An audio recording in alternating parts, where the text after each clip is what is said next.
കൃഷ്ണ ഗുരുവായൂരപ്പ ശരണം. പൊന്നുണ്ണിക്കണ്ണൻ്റെ ഉഷപൂജ അലങ്കാരം രാവിലെ 4 മണിയോടുകൂടി മലർ നിവേദ്യം കഴിഞ്ഞ് ശ്രീകോവിൽ നട തുറന്നു. പൊന്നുണ്ണിക്കണ്ണൻ്റെ ആ ശ്രീലകത്ത് പുഞ്ചിരി തൂക്കി നിൽക്കുകയാണ്. ഇന്ന് ദീപാവലിയാണ്. നെയ്വിളക്കുകളെല്ലാം കുറച്ച് കൂടുതൽ കത്തിച്ചിട്ടുണ്ട്. ആ നെയ്വിളക്കിൻ്റെ ശോഭയിൽ ആ പൊന്നുണ്ണിക്കണ്ണൻ്റെ പുഞ്ചിരി കാണാൻ എന്തൊരു ഭംഗിയാണെന്നോ. ആ പൊന്നുണ്ണിക്കണ്ണൻ്റെ തിരുമുഖം ചന്ദനം ചാർത്തിയിട്ടുണ്ട്. നെറ്റിയിൽ ഒരു സ്വർണ്ണഗോപിക്കുറി അണിയിച്ചിട്ടുണ്ട്. ചെവിയിൽ ചെവിപ്പൂക്കൾ വെച്ചിട്ടുണ്ട്.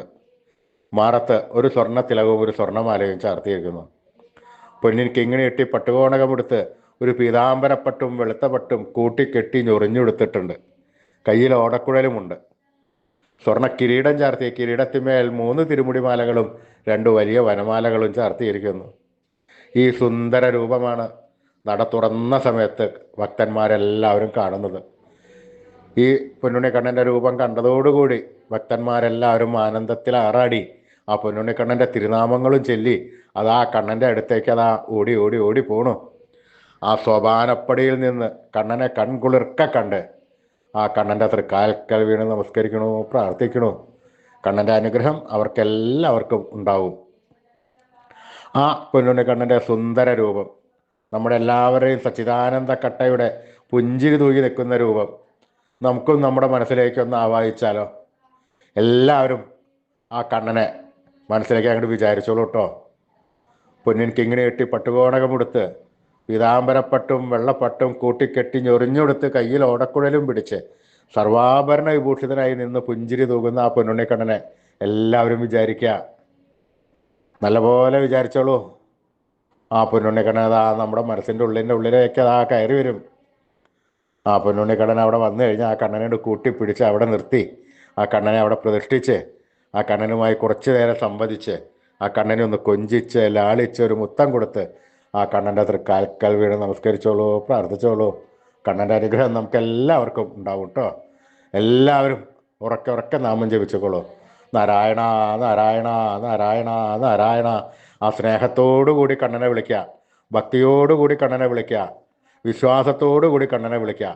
അങ്ങനെ വിളിച്ചു കഴിഞ്ഞാൽ കണ്ണന് നമ്മുടെ സ്നേഹം തട്ടാൻ പറ്റില്ല, തട്ടി മാറ്റാൻ ഒരിക്കലും പറ്റില്ല കണ്ണന്. അതിൽ കൂടുതൽ സ്നേഹത്തോടു കൂടി നമ്മുടെ അടുത്തേക്ക് വന്ന് നമ്മളെ കൂട്ടിപ്പിടിച്ച് നമുക്കൊരു മുത്തൊക്കെ തന്ന് നമ്മുടെ ഒപ്പം ഉണ്ടാവും കണ്ണൻ. വേണ്ട സമയത്ത് വേണ്ടതെല്ലാം വാരി കോരി തന്ന് കണ്ണൻ നമ്മളെ അനുഗ്രഹിക്കും. അപ്പം എല്ലാവരും സ്നേഹത്തോടു കൂടി കണ്ണനെ വിളിക്കുക. നാരായണ നാരായണ നാരായണ നാരായണ.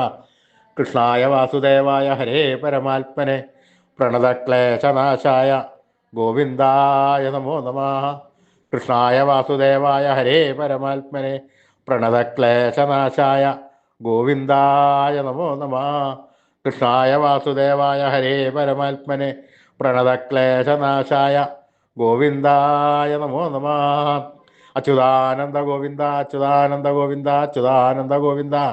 എല്ലാവരും ഈ നാമത്രയം മന്ത്രം ദിവസേന ഉപാസിക്കുക. അത്രയും ഉത്കൃഷ്ടമായ മന്ത്രമാണിത്. ഈ മന്ത്രം ദിവസവും ഉപാസിച്ചു കഴിഞ്ഞാൽ നമുക്ക് ആയുരാരോഗ്യ സൗഖ്യം, സർവ്വസമ്പൽ സമൃദ്ധി, സർവ്വ ഐശ്വര്യം, സന്തതി പരമ്പരകൾക്കെല്ലാം ശ്രേയസ് ഉണ്ടാകുന്നതാണ് ഈ നാമത്രയ മന്ത്രം. അതുകൊണ്ട് എല്ലാവരും നിത്യ ഉപാസനയിൽ ഈ നാമത്രയ മന്ത്രം ഉൾപ്പെടുത്തണം. ഋഷീശ്വരന്മാർ തലമുറകൾ കൈമാറി തന്ന ഈ അമൂല്യനിധി നമ്മൾ വിട്ടുകളയരുത്. ഈ കലികാലത്ത് ജപിക്കുവാൻ പറ്റിയ ഉത്തമമായ മന്ത്രം കൂടിയാണ്. അതുകൊണ്ട് എല്ലാവരും നിത്യ ഉപാസനയിൽ ഉൾപ്പെടുത്തി ഈ നാമത്രയ മന്ത്രം ജപിക്കുക. അച്യുതാനന്ദ ഗോവിന്ദ അച്യുതാനന്ദ ഗോവിന്ദ അച്യുതാനന്ദ ഗോവിന്ദ.